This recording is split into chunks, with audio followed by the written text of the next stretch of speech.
Good evening from here in Tel Aviv, where Israel says they are preparing a coordinated attack on Hamas by land, air, and sea. The clear reference to the anticipated ground offensive came as Israel faced exchanges of rocket fire today in the north as well as the south of the country.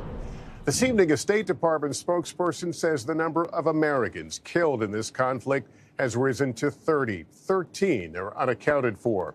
Amid it all, tens of thousands of refugees are fleeing northern Gaza any way they can. And there is an all-out effort by the U.S. government to get Americans out, too. This is the scene at the Rafah border, the exit from Gaza into Egypt, where some Americans have been among those waiting for days to be let in. Secretary of State Antony Blinken crisscrossing the region again today in Egypt, pushing to secure that passage. We've also learned tonight that some Americans will be leaving Israel by sea beginning tomorrow. Tom Yamas is here in Tel Aviv and starts us off tonight.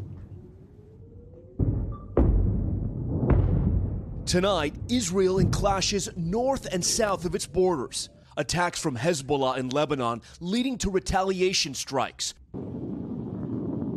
while rockets launch in and out of Gaza. The Israeli military is amassing troops and equipment along the border for a ground invasion that everyone knows is coming, but few know when it will start. Inside Gaza, a dire humanitarian crisis is growing. Water, food, fuel, and medical supplies are running out. Civilians trying to get to safety in the south while the bombardment continues. As the U.S. works to get Americans out of Gaza into Egypt through the southern border near Rafah. It's still closed, but a Palestinian official says it will open tomorrow morning, and the State Department says up to 600 Americans remain in Gaza. So far, negotiations between Egypt, Israel, and aid organizations over the border have gone nowhere as families wait in agony.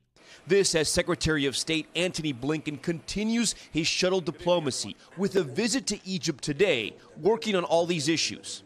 We come to work together as well to ensure that this crisis, this conflict doesn't spread to other places. To help ensure that, a second U.S. aircraft carrier, the Eisenhower, will join the USS Gerald Ford already in the eastern Mediterranean. And inside Israel, relentless threats from the air. We were rushed to a bomb shelter as air raid sirens went off. We experienced what life is like even here in Tel Aviv. About 20 of us, including all 6 senators, had to be herded into a shelter because there were missile attacks this afternoon. Thank God none of them hit. It also happened to the U.S. delegation here. Senators forced to take cover. Senate Majority Leader Chuck Schumer and Senator Mitt Romney in Tel Aviv, along with others, to meet with Israeli officials as well as families of Americans taken hostage by Hamas terrorists. When you got off that plane, what was the first thing you wanted to tell Israel's leaders? I wanted to tell Israel's leaders, we have your back. Do you think there's hope to rescue American hostages? Oh, of course there is. That's why they were grabbed. Hamas wants to see if they can't get something. Hope is all this family has. They haven't heard from their loved ones, Keith and Adrian Siegel, since Saturday, when neighbors saw Hamas terrorists march them from their home. You met with the United States senators. What did you tell them? We all told them that we want our families back in Israel and now. Tomorrow we haven't got time. We need them to bring them back to their homes, back to their children, back to their grandchildren.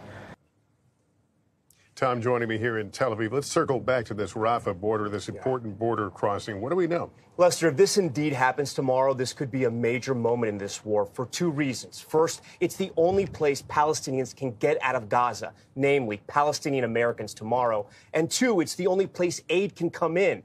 But here's the thing, Lester, it could be complete chaos if a crush of Palestinians rush to the border to escape and survive. All right, Tom Yamas, thank you.